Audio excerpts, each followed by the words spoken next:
Bayan puspuso naman ang hakbang ng DSWD para matiyak na maiabot agad ang ayuda sa mga nasalanta ng Super Typhoon Nando. Humingi naman tayo ng update niyan mula kay DSWD spokesperson, Assistant Secretary Irene Dumlao. Magandang umaga po, ASEC.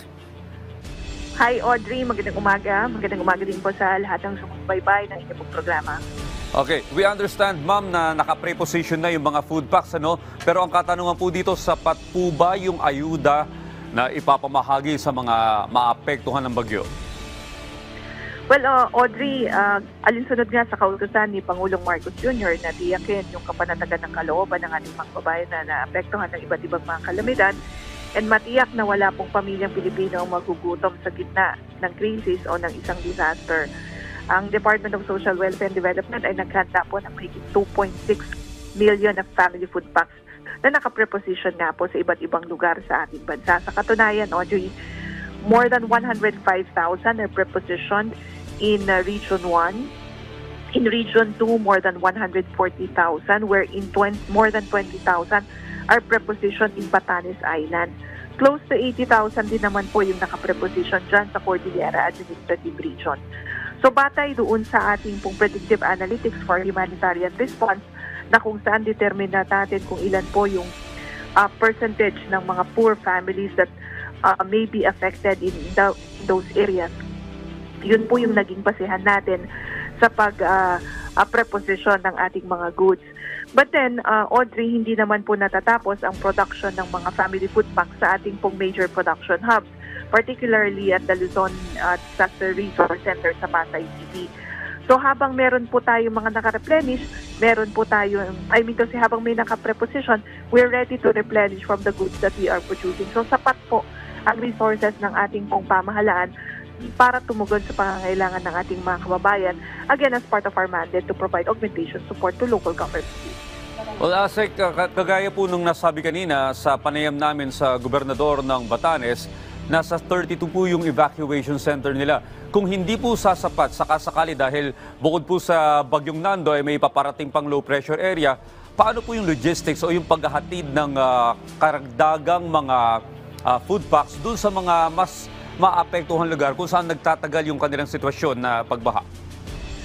Well, actually, we're almost maximum, we've almost reached our maximum capacity dyan sa Batanes area. But of course, if we need to replenish the goods that are prepositioned in that area, ay tayo naman po makikipag-ugnayan sa ating mga logistics partner, ang Office of the Civil Defense, para makapagpahatid tayo ng karagdagan pong mga family food packs. Of course, meron tayong mga air and water assets na maaari pong magamit.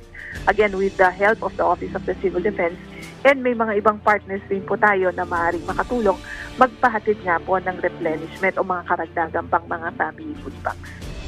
Well, for now, meron na po bang mga local government units na humihiling ng tulong sa DSWD para makapagdagdag ng pwede nyo ipamahaging tulong? Well, so far, we understand that the local government units are using their own resources, and so far, wala pa naman po tayo mga natatanggap na mga requests for augmentation support. But yesterday nga po nakausap ni Secretary Rex Gatchalian, ang governor ng Bataan, and Secrex assured the provincial government na may sapat na resources na maaari pong ipahatid sa kanila in case nakakailanganin.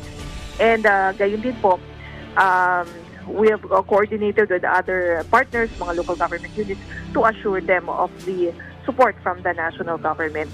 And tayo naman po patuloy na nakikipag-ugnayan sa kanila para, again, matiyak na meron pong mga sapat na resources, meron po tayong pagbabantay sa mga evacuation centers, and malaman kung ano pang kaukulang tulong may paabot natin and other interventions that may also be extended. Well, talagang very proactive ang DSWD. Nakapreposition na yung mga goods na kinakailangan. ASEC Dumlao, Diane Kirer po ito. So based on your monitoring po, ASEC, may mga, as we speak, may mga naipamahagi na po ba sa mga residente na nasa mga evacuation center ng mga family food packs? So far, gaya ng nabanggit ko, wala pa tayong naka-record na mga requests from local government units. We assume na sila po muna ang nagpapahatid ng suporta o tulong doon sa kanila pong mga constituents because initially naman po talaga ang local government units ang paunang nagpapahatid ng tulong sa kanila pong mga nasasakupan. And then kapag na-exhaust na rin yung kanilang pong mga resources, that's the time that the national government comes in to provide augmentation support. But sabi ko nga, Dayan, we're ready to assist the local government units in case na may mga request na po. Madali na lang po nilang i-access because nasa ground na po yan, naka-preposition na po. Mga angels in red vest, ready rin. Kahit po mga household, pwede rin pong mabigyan, ASEC? That's correct. Ang unit of assistance naman po natin ay per family. But of course, nakikita natin na may mga individuals din, yung mga solo or yung mga single-headed families na naapektuhan din. Kaya nagpapati rin po tayo ng tulong sa kanila. Alright, well, maraming salamat po sa pagsama po sa amin ngayong umaga. ASEC Irene Dumlao, ang tagapagsalita po ng Department of Social Welfare and Development. Marami pong salamat. Ingat din po kayo, ma'am.